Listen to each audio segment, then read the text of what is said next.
अस्सलामुअलैकुम। I am Ehtisham Ejaz, your biology lecturer. आज के लेक्चर के अंदर हम डिस्कस करेंगे कि आंतों का टीबी कैसे होता है और इसकी क्या वजूहात हैं, इसके क्या सिम्टम्स हैं, इसका क्या ट्रीटमेंट करना होगा। इस सारी चीज़ के बारे में आज डिस्कस करें। क्रोनिक इन्फेक्शन हो जाता है आंतों का और ये एक बैक्टीरिया काज करता है जिसका नाम है माइकोबैक्टीरियम ट्यूबरकुलोसिस। और एब्डोमिनल ट्यूबरकुलोसिस ये एक फॉर्म है और अफेक्ट करता है any parts of GIT tract, यानी हमारा जो निज़ाम हज़ाम का कोई हिस्सा भी जो है इससे इन्फेक्ट हो सकता है। Terminal ileum caecum most commonly involve होते हैं। कॉमन कहाँ पर होता है? डेवलपिंग कंट्रीज़ के अंदर। और इसकी एसोसिएशन जो है वो किसके साथ है? पल्मोनरी टीबी के साथ। 20 से 30% केसेस में पल्मोनरी टीबी के साथ इसकी एसोसिएशन होती है। इंक्रीजिंग हो जाता है due to HIV, immuno suppression और ड्रग रेजिस्टेंस की वजह से। मोड ऑफ इन्फेक्शन क्या है? इंजेक्शन ऑफ इन्फेक्टेड स्पूटम, जो पल्मोनरी टीबी हुई थी उस वजह से जो है इंटेस्टाइनल टीबी भी हो जाएगी। इसके साथ लिम्फेटिक स्प्रेड्स की वजह से, डायरेक्ट स्प्रेड की वजह से ये हो सकता है। साइट कॉमनली इन्वॉल्व कहाँ पर होती है? टर्मिनल इलियम होता है, सीकम होता है, इडियोसिकल रीजन होता है, colon, jejunum, rectum, appendix. Pathological types क्या होती है? अल्सरेटिव मोस्ट कॉमन होती है जो इम्यूनो कॉम्प्रोमाइज़ में देखने को मिलती है। इसके साथ साथ जो है और टाइप्स भी देखने को मिलती हैं। क्लिनिकल फीचर्स इसके क्या होते हैं? क्रोनिक एब्डोमिनल पेन होगा, स्पेशली राइट लोअर क्वाड्रेंट्स की तरफ। फीवर होगा, नाइट स्वेट होगा, यानी रात को पसीना आएगा और उसके साथ बुखार होगा।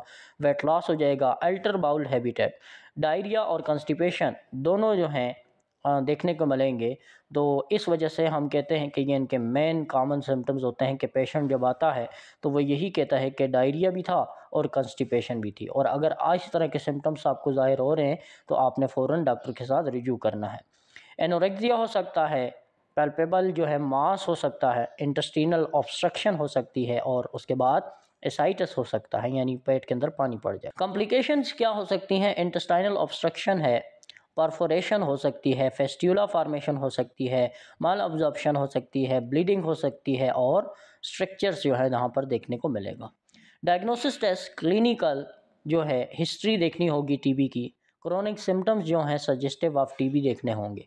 लेबॉर्ट्री टेस्ट के अंदर CBC देखना होगा, कहीं इसको खून की कमी तो नहीं है, लिम्फोसाइटोसिस तो नहीं हो चुका। ESR CRP ट्यूबरकुलन स्किन टेस्ट भी जो है ये परफॉर्म किया जाएगा। उसके बाद रेडियोलॉजी में एक्सरा किया जाएगा, अल्ट्रासाउंड किया जाएगा और CT स्कैन। इससे भी नहीं हो रहा तो फिर एंडोस्कोपी की जाएगी, यानी एक कैमरा उतारा जाएगा बॉडी के अंदर और उसके साथ बायोप्सी की जाएगी, वहाँ से उसका छोटा सा टुकड़ा लिया जाएगा और उसको देखा जाएगा कि आया टीबी है या नहीं है। उसके बाद डिफरेंशियल डायग्नोसिस इनको क्या करने होंगे? क्रॉन्स डिजीज़, कोलन कैंसर, इसी तरह लिम्फोमा, ये सारी चीज़ों को देखना होगा।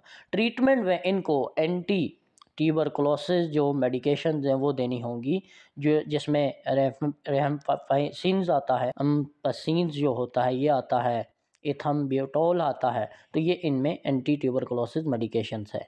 उसके बाद अगर नहीं हो रहा तो फिर सर्जरी जो है वो परफॉर्म करनी होगी, तो उससे जो है इसको ठीक किया जाएगा। अब क्या एहतियात करनी है?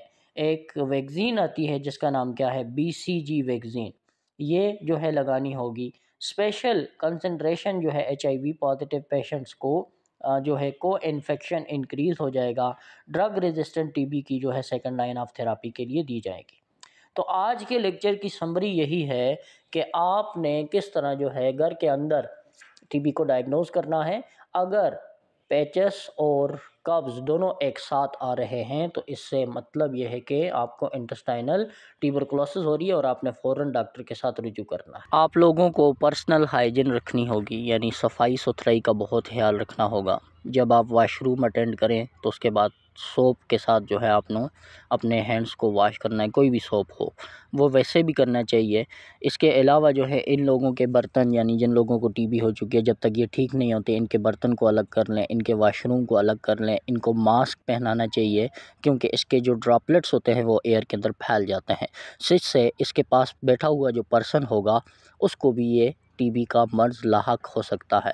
तो इस वजह से आप लोगों ने बहुत एहतियात करनी है, यानी पर्सनल हाइजीन रखना है। इनको सेपरेट कमरे के अंदर रखें जब तक ये ठीक नहीं होते। 6 महीनों का तकरीबन इसका कोर्स होता है जिससे ये लोग ठीक हो जाते हैं। अगर आपको हमारे लेक्चर पसंद आते हैं तो हमारे चैनल को सब्सक्राइब करें, लाइक करें, दूसरे दोस्तों के साथ शेयर करें। Thanks for watching. जज़ाकल्लाह।